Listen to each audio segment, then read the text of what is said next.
Do you find yourself wanting to create the ultimate food and wine pairing experience while avoiding common mistakes, but you're not sure where to begin?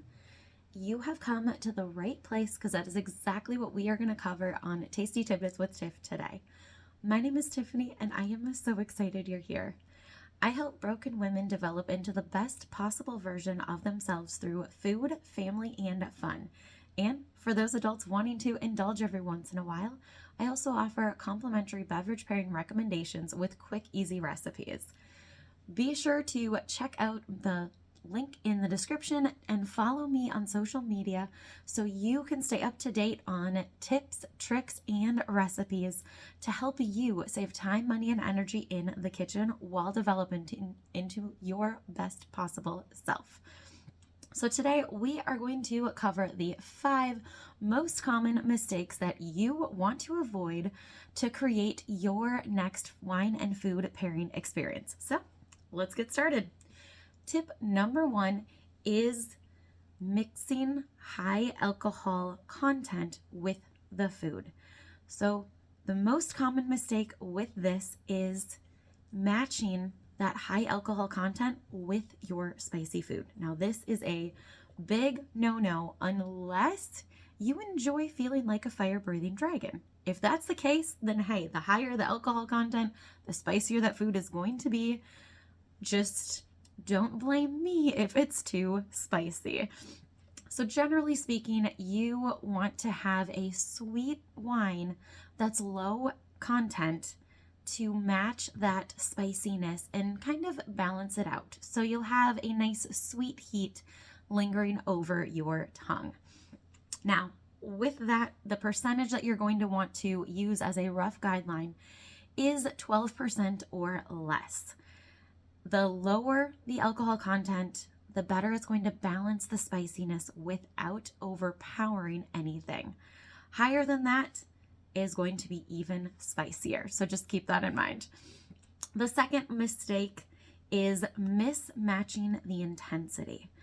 So this would be taking a delicate seafood dish and pairing it with a bold red wine. This is not going to be a very good pairing. The wine is going to overpower the entire dish, and you're not going to get to enjoy any of those flavors. So it's better to match intensity with intensity.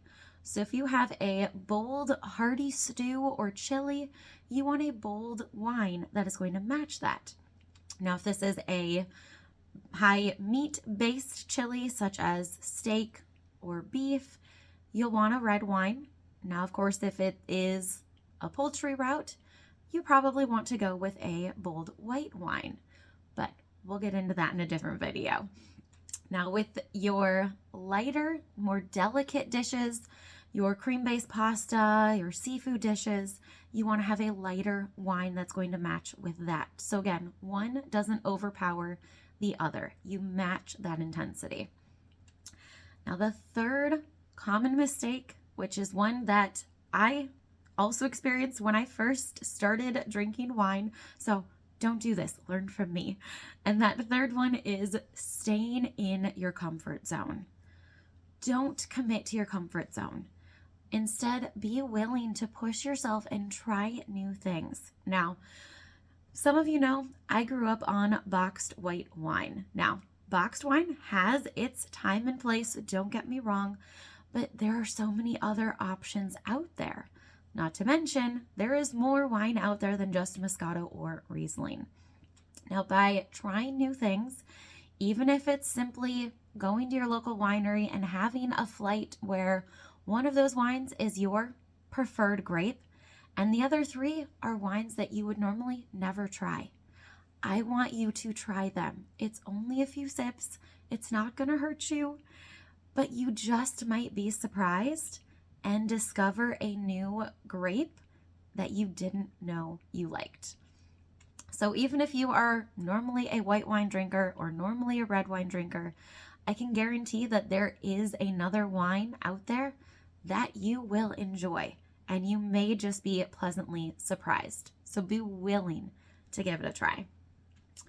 The fourth most common mistake is serving your wine at the wrong temperature. Now, yes, generally speaking, we want our white wines to be chilled and our red wines to be at room temperature, but this isn't always the case.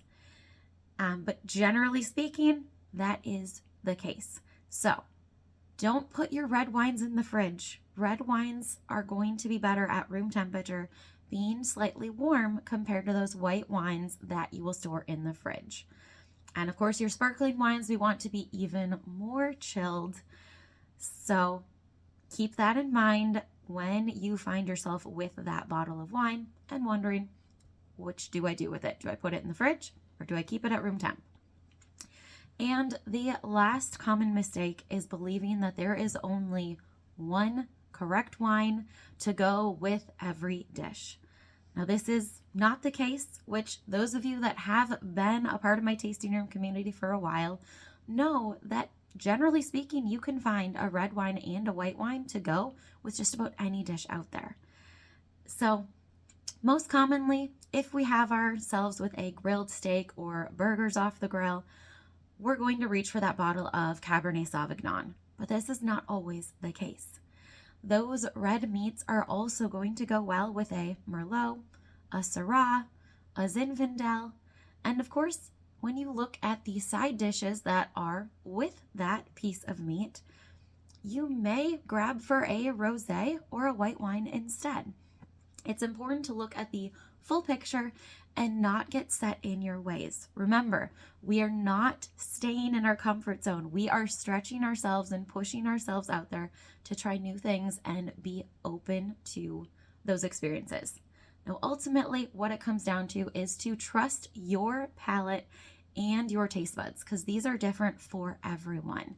So once you find that pairing that your taste buds love, embrace it and share it with others, because you never know who might be looking for that unusual pairing as well.